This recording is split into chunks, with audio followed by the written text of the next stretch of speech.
सच्चे दरबार की। तो कैसे कहे के बा देखिए घर में कितनो हाँ सीमा दीदी अदौनी भैया 100 रुपया का दान मिला है। रोजी रोटा आगे बढ़े के जयकार है।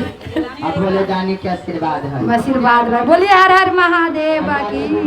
भरे के है। हाँ तो कैसे कहे के बा एगो शिव के शिष्या रही बेचारी अपना घरे में खूब पति से लड़ाई करनी है। अब चर्चा में आके एकदम बड़ी सीधा बन गई है।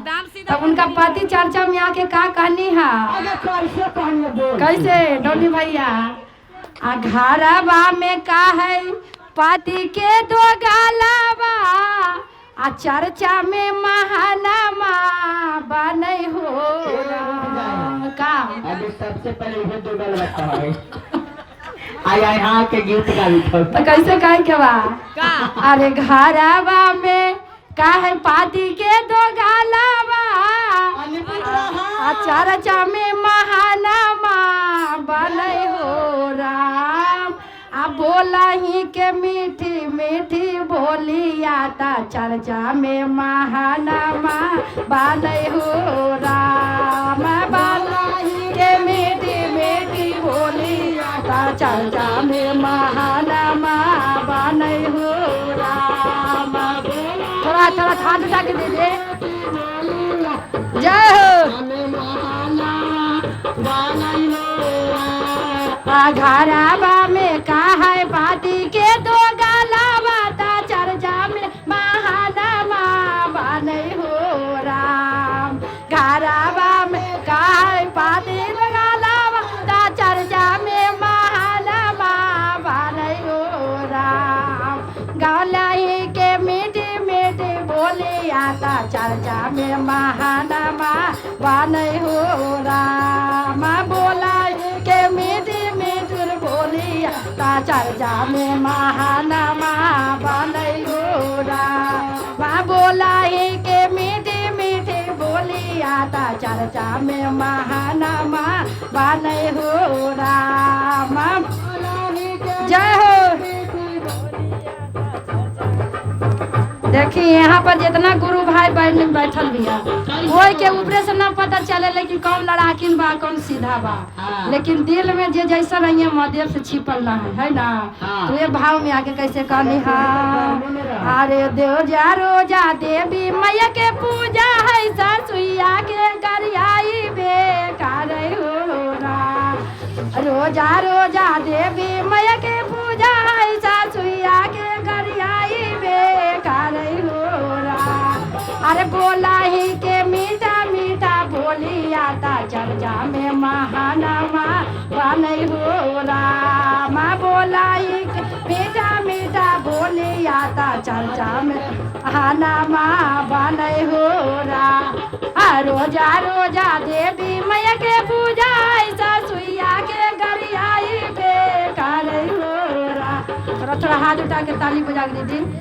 अरे रोजा रोजा देवी मैया के पूजा ससुइया के गरियाई बेकार हो राम। अरे बोला ही के मीठा मीठा बोले यादा चर्चा में महानामा बने हो राम। बोला ही मीठी मीठी बोली यादा चर्चा में महानामा बने हो राम। थोड़ा थोड़ा ताली के साथ कैसे कहे के बाद तू अपन लगा ही के बैठे नहीं आप बैठा लिएगे। औसन कोई बात नहीं कि अंदर अंदर सब कोई अपना अपना ला थोड़ा थोड़ा सब कोई खर्चा रहला है ना दीदी। कोई है सीधा सीधा के जमाना भी ना है ज्यादा। तो कैसे कहे के बाद रोजा रोजा देवी मैया के पूजा ऐसा सुइया के गरियाई बेकार हो रहा। रोजा रोजा देवी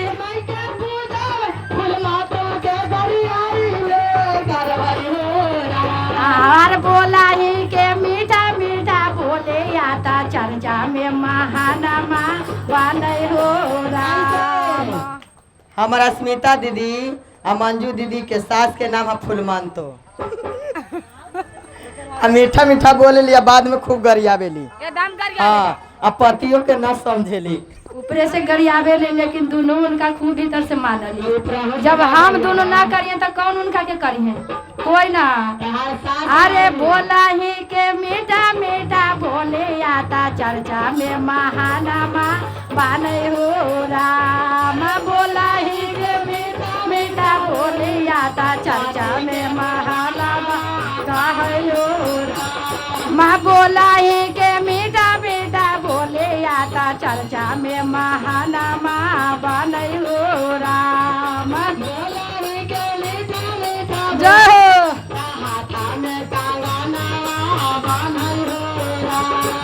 रोजा रोजा बारहम बाबा के पूजा है बैसुरवा के गरियाई बेकार हो रा।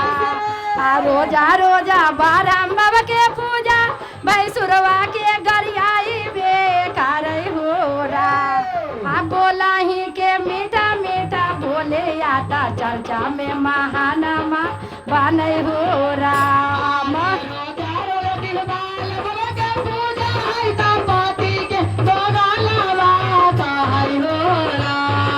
रोजा रोजा बारम बाबा के पूजा है भैसुरवा के गरियाई बेकार हो रा।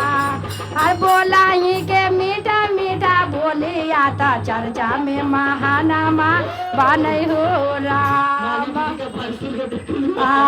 माँ बोला ही के मीठा मीठा बोले आता चर्चा में महानामा बाने हो राम।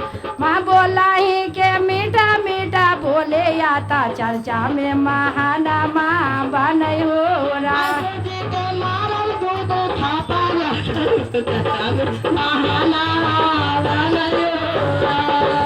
रोजा रोजा शिवा गुरु के पूजा है गोतनिया से झगड़ा बेकार हो रा। रोजा रोजा शिवा गुरु से पूजा ज्योतिनिया के झोटियाई बेकार हो रा। बोला ही के मीठा मीठा बोले आता चर्चा में महानामा बाने हो राम। बोला मीठा मीठा बोले आता चर्चा में महानामा बाने हो राम। बोला ही के मीठा मीठा बोले आता चर्चा में महानामा बाने हो राम।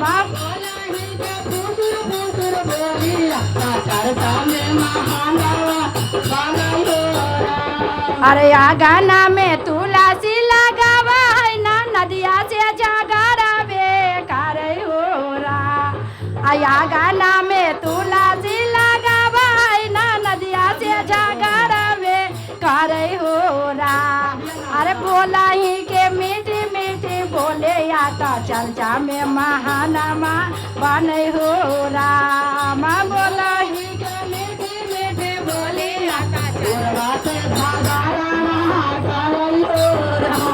माँ बोला ही के मीठी मीठी बोले आता चर्चा में महानामा कर हो राम का।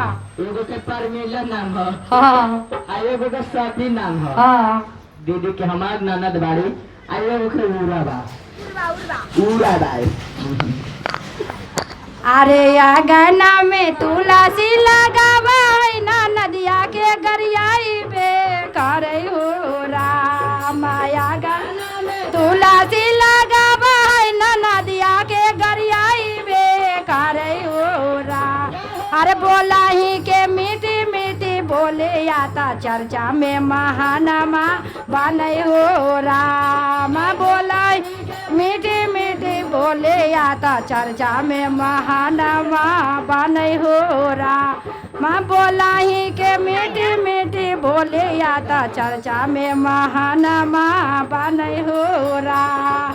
बोला ही के मीठी मीठी बोले आता चर्चा में महानामा बाने हो राम। बोला ही के मीठी मीठी बोले आता चर्चा में महानामा बाने हो राम।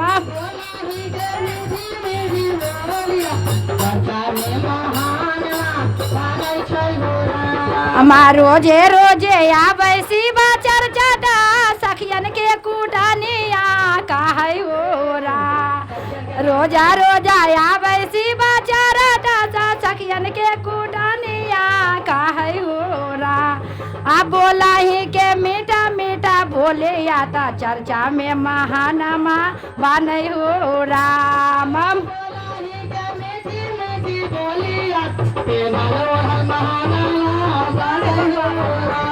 माम बोला ही के मीठी मीठी बोले आता चर्चा में महानामा काहे हो राम बोला ही के मीठी मीठी बोले ता चर्चा में महानामा काहे हो राम आमा घर ही में काहे पाती के दो डाला बाता चर्चा में महानामा बनै हो राम घर ही में काहे के दो डाला घरे में महानामा बनै हो राम अरे बोला ही के मीठी मीठी बोले आता चर्चा में महानामा बनै हो राम बोला ही के मीठी मीठी बोले आता चर्चा में महानामा बनै हो राम माँ बोला ही के मीठी मीठी बोले आता चर्चा में महानामा बनै हो राम बोला ही के मीठी मीठी बोले आता चर्चा में महानामा बनै हो राम।